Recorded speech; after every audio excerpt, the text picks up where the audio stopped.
दोस्तों आज मैं आपको एक चीज दिखाना चाहता हूं। सबसे पहले आप इसको देखो। मैं आपको दिखाता हूं। ये जो आप स्क्रीन पे देख पा रहे हैं, ये घर मैंने 56 लाख रुपए में लिया था। आप देख सकते हैं ये घर, मेरा जो स्क्रीन पे दिख रहा है, ये घर मैंने 56 लाख रुपए में खरीदा था। रीसेल का मकान था, एक्सिस बैंक से होम लोन करवाया था। अब आप लोग सोच रहे होंगे कि आप मुझे ये फोटो क्यों दिखा रहे हो। क्योंकि मैंने इस घर के लेने से पहले बहुत ज्यादा फाइनेंशियल प्लानिंग की थी।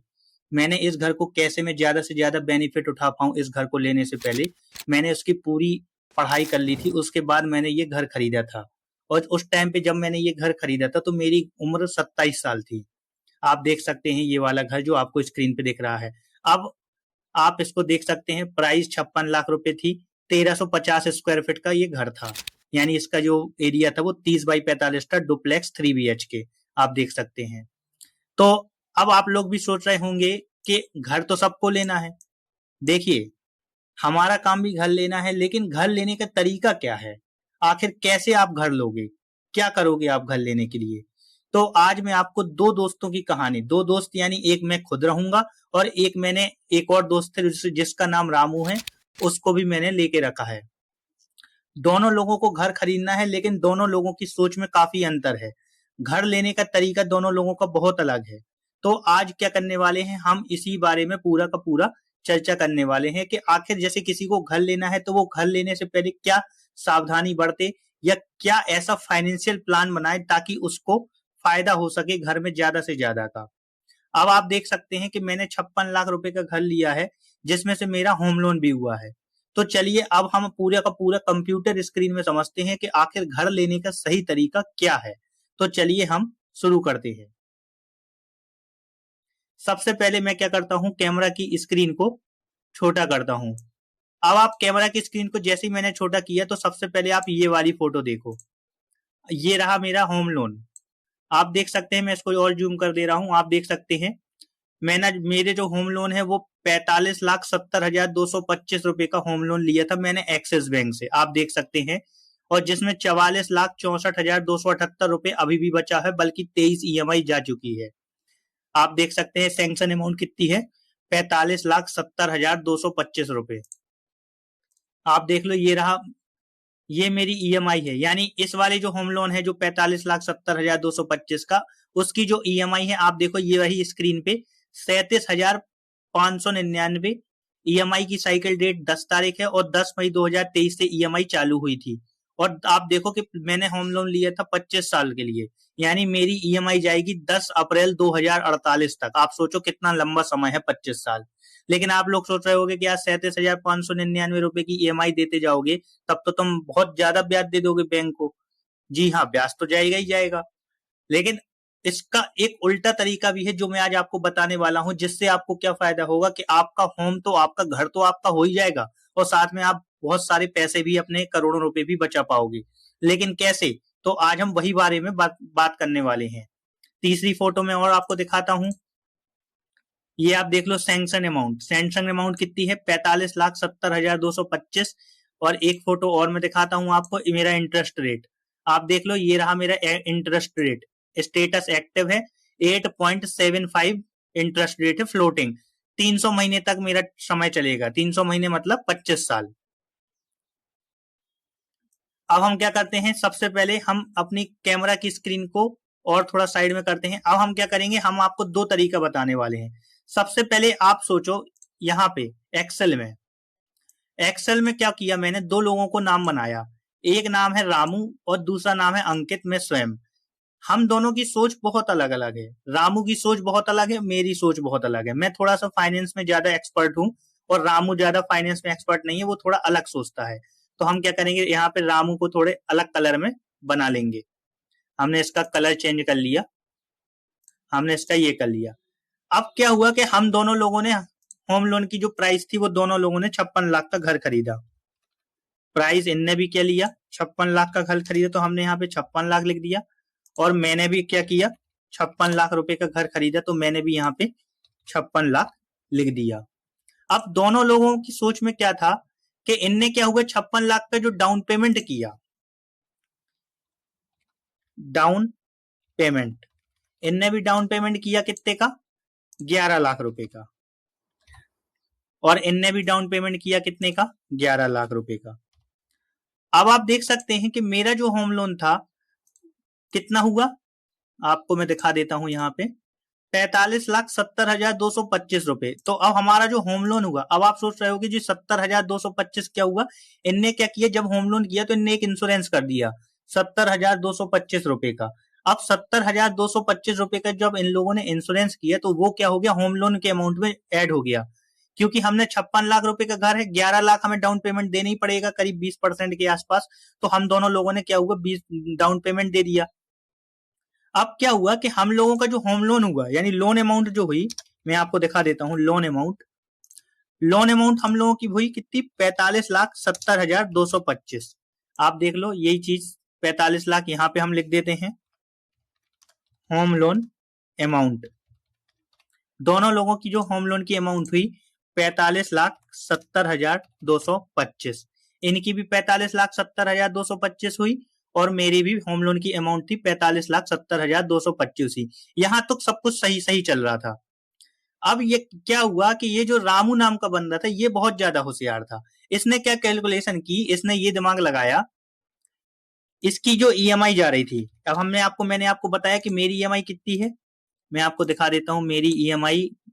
आप देखो ये 37,599 रुपए, तो इसकी भी ईएमआई कितनी थी, 37,599 रुपए, और मेरी भी जो ईएमआई थी 37,599 रुपए। दोनों लोगों की ईएमआई भी सेम थी। अंकित लेकिन क्या था, थोड़ा होशियार था, और रामू क्या था, थोड़ा ज्यादा फाइनेंशियल होशियार नहीं था, वो बस थोड़ा ऊपरी ऊपरी देखता था, उसको लगता था कि यही सब कुछ है। तो इनने क्या किया, इनने देखा कि 25 साल तक अगर हम 37,599 की पर मंथ की ईएमआई दें, यानी पर मंथ यानी 12, तो हमें टोटल कितना भुगतान करना पड़ रहा इस लोन के अमाउंट पे। तो इनने क्या कैलकुलेशन निकाली, इसको इनके मल्टीप्लाई कर दिया 25 साल से, और इनने इसको महीने से मल्टीप्लाई कर दिया, तो यहाँ पे हमारे पास एक अमाउंट आ गई। अमाउंट कितनी आई, 1,12,79,700। यानी हम जो टोटल अमाउंट पेमेंट कर रहे हैं वो इतनी, यहाँ पे हम लिख देते हैं टोटल अमाउंट। इनने टोटल अमाउंट कितना पेमेंट किया, 1,12,79,700। और इनने ये दिमाग लगा लिया कि यार हमने लोन लिया था 45,70,225 रुपए का, और पेमेंट कर रहे 1,12,79,700। तो यार ये तो बहुत ज्यादा घाटा हो रहा, यानी इंटरेस्ट पेमेंट ये कितने कर रहे हैं, इंटरेस्ट पेमेंट ये कर रहे थे कितना, 67,09,475 रुपए। आप सोचो कि 45 लाख का होम लोन है, 37,599 हर महीने की जो ईएमआई है, उसका ये इंटरेस्ट पेमेंट कर रहे हैं कितना, 67 लाख 25 सालों में। यानी इनको क्या हुआ, इनने 37,599 रुपए की ईएमआई का पेमेंट, मतलब महीने महीने दे दे के ये इतना पेमेंट कर देंगे, तो ये क्या हो गए, बहुत ज्यादा घबरा गए, इनको टेंशन हो गई, यार बताओ यार इतना ज्यादा, यार मतलब मैं कर दूंगा यार, मुझे इतना ज्यादा ब्याज लग जाएगा यार, बहुत ज्यादा दिक्कत हो जाएगी, क्या करें। तो इनने दिमाग लगाया, इनको कहीं से बोनस मिला, एक दो ईएमआई, दो तीन ईएमआई पेमेंट करने के बाद इनको एक बोनस मिला कहीं से भी, कहीं कहीं से इनकी प्रॉपर्टी बिकी या फादर से पेमेंट आया, इनको पेमेंट आया, तो इनने क्या किया, इस ब्याज को बचाने के लिए, इस वाले जो ब्याज है इसको बचाने के लिए इनने क्या किया, इस पूरे वाले लोन अमाउंट का क्या कर दिया, पेमेंट कर दिया। इनने क्या किया, इस पूरे लोन अमाउंट का पेमेंट कर दिया। अब इनने जैसे पेमेंट किया, इनने जो पूरा का पूरा पेमेंट किया, इससे क्या हुआ, इनका होम लोन अकाउंट बंद हो गया और इनका घर इनके पास आ गया। यानी ये वाला जो घर है इनका हो गया परमानेंट, ये वाला घर इनका पूरा परमानेंट हो गया। ये इनने दिमाग लगाया, और मेरी ख्याल से आम लोग, जितने आम लोग हैं वो भी यही गलती करते हैं, उनको भी यही लगता है कि हमें भी डायरेक्ट होम लोन का पेमेंट कर देना चाहिए, तो उससे क्या होगा कि इनका पूरा का पूरा घर इनका हो जाएगा और ये आजादी से जी पाएंगे। चलिए ठीक है, ये पूरा था रामू का केस। अब बात करते हैं अंकित के केस की। अब हमारा जो अंकित है, ये रहा हमारे अंकित का। अंकित ने भी क्या किया, 56 लाख का घर लिया, 11 लाख रुपए डाउन पेमेंट किया, होम लोन अमाउंट इतना था। अंकित थोड़ा दिमाग लगाता था, अंकित थोड़ा होशियार था। तो अंकित ने क्या किया कि ईएमआई उसने देखी कि 37,599 आ रही, 25 साल तक करना है, और हर महीने जाएंगे यानी 12 महीने। तो हमें उसे भी पता था कि भाई मुझे भी ब्याज देना पड़ेगा काफी ज्यादा। तो उसने भी दिमाग लगाया कि यार कितना ब्याज आ रहा, तो उसने जब देखा कि 1,12,79,700 रुपए ब्याज आ रहा, तो अंकित ने सोचा यार इतना ज्यादा ब्याज आ रहा है तो अब इसको कैसे बचाया जाए। तो अंकित क्या था, थोड़ा सा फाइनेंशियली एजुकेटेड था, होशियार था थोड़ा था। उसके पास भी पैसा आया कहीं से, 45,70,225 रुपए आया कहीं से। तो अंकित ने क्या किया, अंकित ने थोड़ा दिमाग लगाया कि यार ऐसा क्या किया जाए कि हमारा किस्त भी चुकती जाए और हमारा घर भी हमारे पास बना रहे। तो अंकित ने देखा कि इस जो स्मॉल कैप म्यूचुअल फंड हैं वो काफी अच्छे हैं, 20-20, 22-22, 23-23, 24-24% के रिटर्न दे रहे हैं स्मॉल कैप म्यूचुअल फंड।